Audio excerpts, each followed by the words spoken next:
Jésus-Christ est le même, hier, aujourd'hui et éternellement. Hébreux 13, le verset 8. Extrait de la lettre circulaire numéro 30, octobre 1983. Influence. Beaucoup sont persuadés qu'ils sont conduits par l'Esprit de Dieu, mais en considérant leur vie de plus près, on peut constater qu'ils sont dominés par des esprits, que leurs sens sont dérangés et que partout où ils vont, ils occasionnent du malheur. Leurs paroles peuvent être très pieuses, mais leurs fruits rendent témoignage de l'influence sous laquelle ils se trouvent. Lorsqu'Ève écouta Satan, elle se livra à son influence. Lorsque Adam écouta Ève, elle tomba sous son influence, et par cela, sous l'influence de Satan. C'est exactement dans la même situation que se trouvent tous ceux qui croient une interprétation de la parole originale, c'est-à-dire sous une fausse influence. Ils pensent pouvoir manger de l'arbre de la connaissance sans être touchés par la mort. Cela ne marche pas. Toute interprétation particulière de la parole a le poison du serpent ancien en elle-même.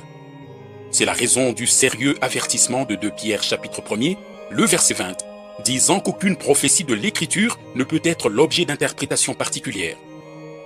Tous les prophètes envoyés par Dieu se trouvaient sous l'influence divine, parce que la parole de Dieu était venue à eux. Celui qui croit la parole telle qu'ils l'ont apportée se trouve sous la même inspiration du Saint-Esprit. Moïse avait reçu une commission divine. Il était envoyé de Dieu.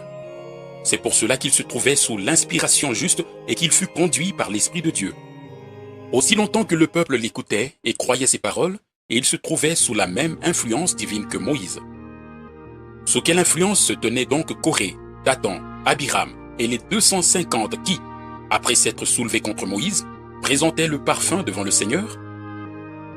Tous ceux qui les écoutèrent tombèrent sous la même influence diabolique et se précipitèrent avec eux dans la perdition. Dieu ne change ni sa parole, ni sa manière de faire. Maintenant, chacun doit se poser la question de savoir sous quelle influence il se trouve. Dans tout ce que nous faisons, nous trouvons-nous dans le strict domaine de la parole de Dieu? Quels étaient ceux qui devaient écouter le peuple de Dieu? Ce que le Seigneur leur avait envoyé. Dans l'Église du Nouveau Testament, il a établi des ministères afin que les saints soient préparés. Éphésiens 4, le verset 11. À aucun autre endroit, il est parlé que des femmes auraient été établies comme apôtresses, prophétesses, évangélistesses, pastoresses et doctoresses. Au contraire, Paul, par le commandement du Seigneur, leur a indiqué la place qui leur appartenait. Pourrions-nous imaginer qu'il soit écrit dans la Bible? Avez-vous entendu ce que Madame Abraham ou Madame Moïse a déclaré? Avez-vous entendu ce que Madame Pierre ou Madame Jacques a dit? Oh oh!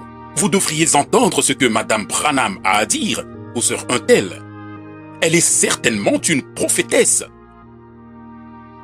Cela nous serait inimaginable. Cependant, nous sommes aujourd'hui coupables de ces mêmes choses, exactement, sans en avoir saisi la portée. Dans Tite 2 et dans d'autres passages bibliques, il est indiqué aux femmes croyantes quelle est leur place d'honneur, avec cette remarque, verset 5. Afin que la parole de Dieu ne soit pas blasphémée. Pourquoi est-elle aujourd'hui blasphémée? Parce que chacun discourt en philosophant à sa manière. Nous savons toujours dire ce que les autres devraient faire, mais nous ne pensons pas à occuper la place qui est la nôtre. Ainsi parle le Seigneur au travers d'Ésaïe 3, le verset 12. Mon peuple a pour oppresseur des enfants, et des femmes dominent sur lui. Mon peuple, ceux qui te conduisent t'égarent, et ils corrompent la voie dans laquelle tu marches. Par l'Esprit, le prophète Ézéchiel a reconnu de quelle manière cette domination était exercée. Dans Ézéchiel 13, le verset 17, le Seigneur lui commande. Et toi, fils de l'homme, porte tes regards vers les filles de ton peuple qui prophétisent selon leur propre cœur, et prophétise contre elles. Tu diras, ainsi parle le Seigneur, l'Éternel. Malheur à celles qui fabriquent des coussinets pour toutes les aisselles et qui font des voiles pour la tête des gens de toute taille, afin de surprendre les âmes. Quoi qu'elles arrangent convient à chaque situation, que cela arrive d'une manière ou d'une autre. Mais ce n'est jamais en accord avec la parole de Dieu. Celui qui écoute réellement le prophète envoyé de Dieu et qui a reconnu son ministère, celui-là se retirera aussitôt de toute influence étrangère. Je m'humilie devant le Dieu Tout-Puissant, parce que moi aussi j'ai manqué, et Par manque de connaissances, j'ai agi selon la manière coutumière. Combien souvent le Seigneur a parlé d'une manière puissante au travers des prédications de Frère Branham que nous avons traduites, mais sitôt après, nous avons attendu que le Seigneur nous parle, sans comprendre qu'au travers des prédications, le Seigneur nous avait déjà parlé. Au lieu d'accorder la première place au message divin et d'écouter ce que l'Esprit avait à dire à l'Église au travers de la parole, nous attendions que quelque chose vienne encore s'y ajouter. Ensuite, les résultats ravageurs qui suivirent, nous avons été contraints de respecter l'ordre biblique dans l'Église et de reconnaître le juste usage des dons de l'Esprit comme il est exposé dans la prédication, ordre de l'Église. Nous ne vivons pas à n'importe quel moment des presque 2000 ans de l'Église de la Nouvelle Alliance, mais bien dans la dernière période prophétique. C'est pourquoi les critères prophétiques de la parole doivent être appliqués. Dans Michée 7, le verset 5, le Seigneur dit « Ne crois pas à un ami, ne te fie pas à un intime. Devant celle qui repose sur ton sein, garde les portes de ta bouche.